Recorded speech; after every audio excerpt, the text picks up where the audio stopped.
தியான உதவிக்குறிப்புகள். தியானம் என்றால் என்ன? எப்படி செய்வது? ரமண மகரிஷியுடன் உரையாடல்கள். இவற்றிலிருந்து சில பகுதிகளை வழங்குகிறேன். ஒரு பக்தருடன் உரையாடல். மிகுந்த காலமாக வசித்து வரும் ஒரு உதவியாளரின் கேள்விக்கு மகரிஷி இவ்வாறு பதிலளித்தார். எல்லோரும் மனதின் அமைதியற்ற அலைச்சலை பற்றி குறை சொல்கின்றனர். மனம் கண்டுபிடிக்கப்படட்டும், பிறகு அவர்கள் தெரிந்து கொள்வார்கள். ஒரு மனிதர் தியானம் செய்ய உட்கார்ந்தவுடன் அதிகமான அளவில் எண்ணங்கள் விரைந்து பாய்ந்து வருகின்றன என்பது உண்மைதான். மனம் என்பது எண்ணங்களால் அமைந்த ஒரு மூட்டைதான். எண்ணங்களால் ஆன அணைக்கட்டின் நடுவில் தள்ளிக்கொண்டு தியானம் செய்ய முயல்வது வெற்றிகரமாக இருப்பதில்லை. ஏதாவது ஒரு விதத்தில் ஒருவர் ஆன்மாவில் உறைந்திருக்க முடிந்தால் நல்லதுதான். அப்படி செய்ய முடியாதவர்களுக்கு மந்திரம் ஓதுவது, ஜபம் அல்லது தியானம் செய்வது இவை விதிக்கப்பட்டுள்ளன. இது ஒரு யானையின் தும்பிக்கையில் பிடித்துக்கொள்ள ஒரு சங்கிலி துண்டை கொடுப்பது போல் ஆகும். யானையின் தும்பிக்கை சாதாரணமாக அமைதியற்று அலைந்து கொண்டிருக்கும். நகரத்தின் தெருக்களில் செல்லும்போது அது தும்பிக்கையை எல்லா திசைகளிலும் வீசிக்கொண்டிருக்கும். அதில் ஒரு சங்கிலியை கொடுத்தால் அதன் அலைச்சல் கட்டுப்படுத்தப்படுகிறது. அதேபோல்தான் அலைப்பாயும் மனமும். அதை ஜபம் அல்லது தியானத்தில் ஈடுபட வைத்தால் மற்ற எண்ணங்கள் அகற்றப்படுகின்றன. மனம் பிறகு ஒரே ஒரு எண்ணத்தின் மேல் ஆழ்கிறது. இதனால் ஒரு நீண்ட போராட்டம் இல்லாமல் அமைதி பெறப்படுகிறது என்று பொருளில்லை. மற்ற எண்ணங்களுடன் போராடித்தான் ஆக வேண்டும். இன்னொரு உரையாடல். திருமதி ஜென்னிங்ஸ் என்னும் அமெரிக்க பெண்மணி சில கேள்விகள் கேட்டார்கள். பக்தர்: நான் யார் என்று கேட்பதை விட நான் உயர்வான சொரூபம் என்று சொல்வது மேலானதில்லையா? மகரிஷி: வலியுறுத்துவது யார்? அதை செய்ய ஒருவர் இருக்க வேண்டும். அது யார் என்று கண்டுபிடியுங்கள். பக்தர்: சுய விசாரணையை விட தியானம் மேலானதில்லையா? மகரிஷி: தியானத்திற்கு மனக்கற்பனை தேவை. ஆனால் விசாரணை மெய்மைக்காக செய்யப்படுகிறது. முதலாவது, அதாவது தியானம் புறநிலையில் உள்ளது. ஆனால் இரண்டாவது, அதாவது விசாரணை அகம் சார்ந்தது. பக்தர்: இந்த விஷயத்திற்கு ஒரு அறிவியல் சார்ந்த அணுகுமுறை இருக்க வேண்டும். மகரிஷி: பொய்மையை நிராகரித்து மெய்மையை நாடி தேடுவது அறிவியல் சார்ந்ததுதான். பக்தர்: அதாவது ஒரு படிப்படியான நீக்கம் இருக்க வேண்டும். முதலில் மனம், பிறகு புத்தி, பிறகு தாண்மை. மகரிஷி: ஆன்மஸ்வரூபம் மட்டுமே மெய்மை, மற்ற எல்லாம் பொய்மை.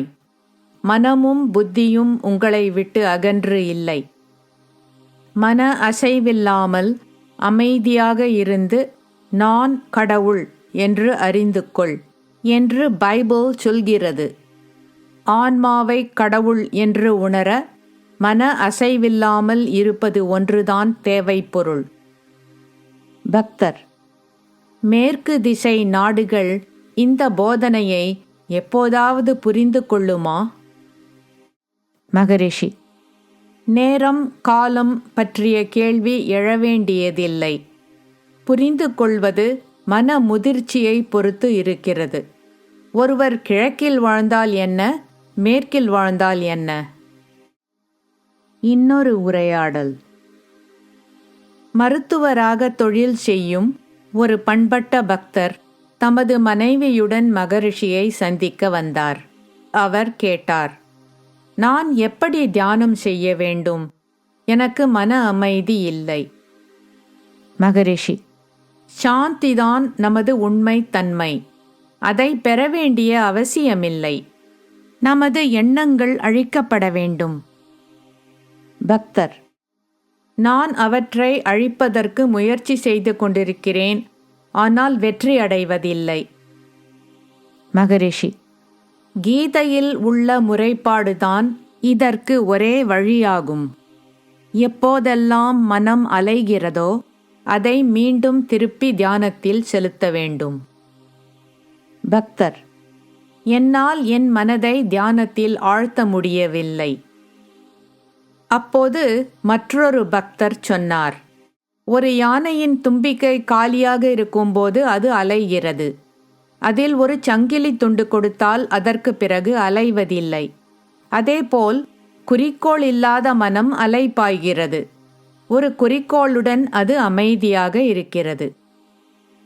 பக்தர்: இல்லை இல்லை, இதெல்லாம் வெறும் தத்துவம். நான் பல நூல்களை படித்திருக்கிறேன், ஆனால் ஒரு பயனும் இல்லை. மனதை ஒருமுக சிந்தனையில் ஆழ்த்துவதென்பது முற்றிலும் சாத்தியமற்றது. மகரிஷி: பூர்வ மனப்போக்குகள் இருக்கும் வரையில் ஒருமுக சிந்தனை இயலாததுதான்.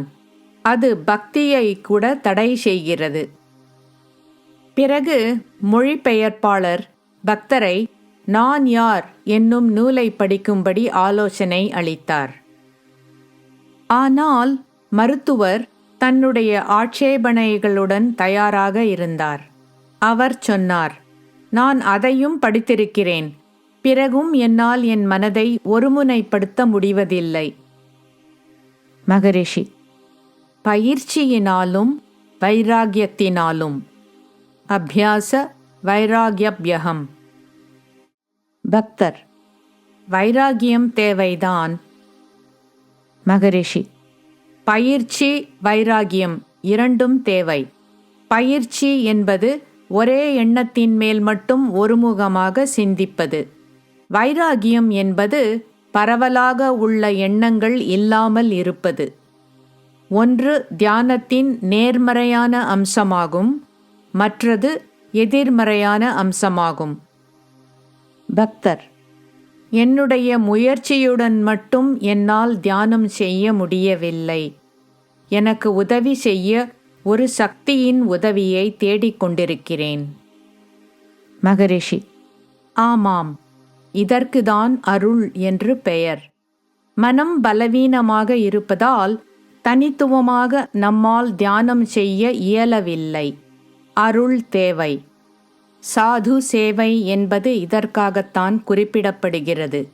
ஆனால் புதிதாக பெற ஒன்றும் இல்லை. பலமுள்ள ஒரு மனிதரால் பலவீனமான ஒரு மனிதர் கட்டுப்படுத்தப்படுவது போல் ஒருவரின் பலவீனமான மனம் வலிமையான மனமுள்ள சாதுக்களின் முன்னிலையில் எளிதாக கட்டுப்பாட்டுக்குள் அடங்குகிறது. இருப்பதெல்லாம் அருள்தான், வேறு ஒன்றுமே இல்லை. பக்தர்: உங்களது ஆசீர்வாதங்களை நான் வேண்டுகிறேன். மகரிஷி: சரி சரி.